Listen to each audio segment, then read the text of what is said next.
नमस्कार, हार्दिक स्वागत छ।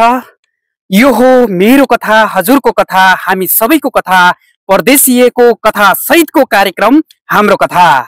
आज पनि हामी फरक व्यक्तिसँग फरक कथा लिएर उपस्थित भइसकेका छौं।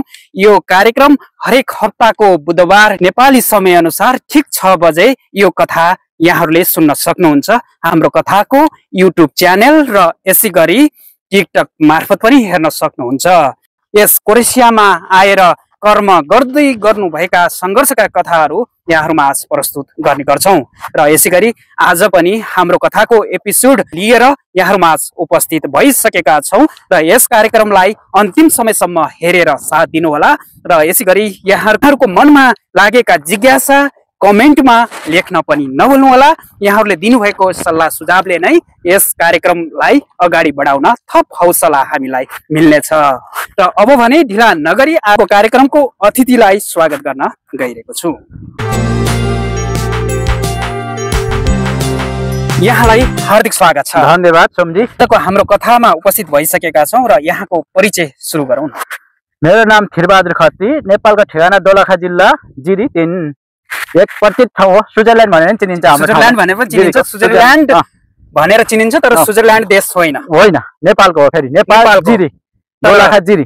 तर नेताहरूले नेपाललाई स्विजरल्यान्ड बनाउँछु भनेर पनि आए कति गए, भाषामै सीमित रह्यो। त्यो चाहिँ नेपालको स्विजरल्यान्ड भनेर चिनिने ठाउँदेखि आज युरोपको क्रोएसिया भन्ने ठाउँमा आइपुग्नु भएको छ। हजुर। र यसै गरी आज हामी विशेष गरी आजको यस हाम्रो कथा कतिको सुन्नुहुन्छ यहाँले? हाम्रो कथा सुनिरहेको छु। भर्खर स्टार्ट गरेको राम्रो छ। जे सबैले माया गरिदिनु होला, सुनिदिनु होला, सब्स्क्राइब गर्नु होला, सेयर गर्नु होला, लाइक ठोक्नु होला, सल्लाह सुझाव दिनु होला। यो भएको यो भएन त्यो भन्दा भनिदिनु होला सबैजनाले। त्यसको लागि धेरै धेरै धन्यवाद। अब हामी कार्यक्रमको मुख्य विषयतर्फ लाग्छौँ। यसै गरी नेपालको स्विजरल्यान्डदेखि क्रोएसियासम्म आइपुग्नु भएको छ। यसभन्दा पहिले कहाँ हुनुहुन्थ्यो? यो भन्दा पहिला त धेरै हिँड्यो। लगभग तपाईँको 2004 देखिको सङ्घर्ष गर्दै लड्दै उठ्दै 4-5 देश घुम्दै अहिले देश क्रोएसियामा आइपुग्यो। जेस अन्तिम यही हुन्छ। भविष्य कसले देखेछ, भोलि कहाँ हो केही थाहा हुँदैन, भन्न सकिँदैन। योभन्दा पहिले कुन देश हुनुहुन्थ्यो? योभन्दा पहिले म साउदी थिएँ। साउदी हुनुहुन्थ्यो। साउदी भन्दा अगाडि कतार भन्दा अगाडि मलेसिया। यो 2004 को कुरो हो। 2004 देखि वैदेशिक यात्रा यहाँले सुरु गर्यो। अझैसम्म निरन्तर छ। अब कहिलेसम्म मलेसिया हुँदै, कतार हुँदै, साउदी हुँदै क्रोएसिया आइपुग्यो अहिले फाइनली। अब यो पछिको यात्रा भनेको भोलिको भविष्यले बताउला कहाँ हुने हो भन्ने कुरो। नत्र मलेसिया भन्दा पहिले कहाँ हुनुहुन्थ्यो? मलेसिया भन्दा पहिला त आफ्नै जन्म।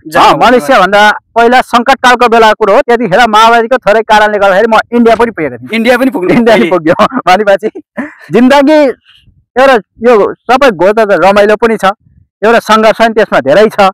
कति बिल्डिङ खाइयो, कति बिल्डिङ उठ्दै हिँड्यो, फेरि लड्यो, फेरि उठ्दै हिँड्यो, यस्तै हो जिन्दगी चलिरहेको छ। जस्तो रथ यात्रा जस्तो मान्छेको जिन्दगीमा यहाँ रथ कुदिरहेको हुन्छ त्यस्तो जति मान्छेले सङ्घर्ष गर्न सक्छ त्यति हुन्छ भन्छ। तर सङ्घर्ष चाहिँ गरिरहेका छौँ। अहिलेसम्म जिन्दगीमा फलोस् भन्छ नि, तर त्यो केही पनि भएको छैन। बिस्तारै होला कि भन्ने आशावादी हो। जिन्दगी यात्रा जस्तो पनि लाग्छ। यात्रा कर्म गर्दै जाने अनि कर्मसँग यात्रा पनि हुँदै गर्ने। मान्छेले भने कर्म गर्दै गर्ने, रोप्दै जाने, फलको आश गर्दै गर्ने, फलोस् नफलोस् तर एक दिन अवश्य फल्छ। यतिमा चाहिँ हाम्रो जिन्दगी मनुष्य त्यसमा विश्वास र ढुक्का चाहिँ हुनु पर्यो। जे जनयुद्ध कालमा पनि भारतमा गएर सङ्घर्ष लुक्यो भनौँ न,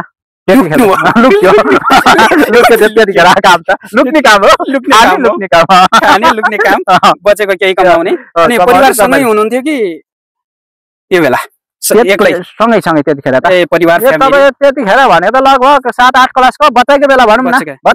राम्रोसँग पनि पढ्न पाउनु भएन? पढ्न त चान्सै थिएन नि। आज हिँड भोलि हिँड बन्दुक बोकेर आउँथ्यो अनि पढ्ने कुरो पनि भएन। त्यो बेला सोचेको एक हिसाबले जुन बर्जुवा शिक्षा होइन, जुन राम्रो जुन रोजगार दिने भनेर नि त्यति बेला सङ्घर्ष जुन जनयुद्धको सुरुवाती भयो, क्रम भयो, आखिर अहिले कस्तो लाग्छ? तपाईँले पढ्नु भएन त्यो बेला? पढ्नु भएन, पढ्न दिएनन्, अथवा त्यो समयमा केही परिवर्तन गर्नुपर्छ भन्ने एउटा हुटुटीले गर्दा तपाईँले त्यो समयमा पढ्नु भएन? एउटा त्यो दुःख भनौँ या सुख भनौँ, अब त्यो समय परिस्थिति त्यस्तै थियो त्यो बेला। त्यो परिस्थिति त्यस्तै थियो। अब एकचोटि एक सोद्धा तिनीहरूको भाषण अनुसार सोचेर त्यही अनुसार गएको भयो। त्यो सुख पनि हुन सक्थ्यो। सुख पनि हुन्थ्यो। अब तिनीहरूको भाषा जहाँसम्म पुग्यो त्यो त भाषणको भाषा न त्यो उडेको धुवा जस्तो भयो, त्यो सबै सक्यो।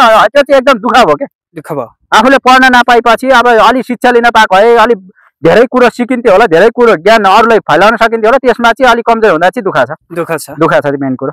तर पनि केही चाहिँ परिवर्तन भएको छ, सोचे अनुसार छैन। परिवर्तन भएको छ भन्ने कि छैन भने खै मैले त केही परिवर्तनै देखिनँ क्या। केही देख्नु भएन। के चाहिँ देख्यो?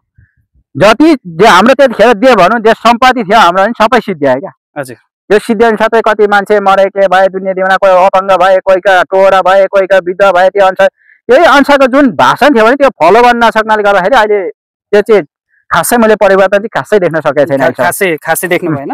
त्यहाँदेखि नै तपाईँको विदेश यात्रा भारतदेखि नै सुरु हुँदै मलेसिया हुँदै कतार हुँदै त्यसपछि साउदी हुँदै अहिले कोरेसिया छ।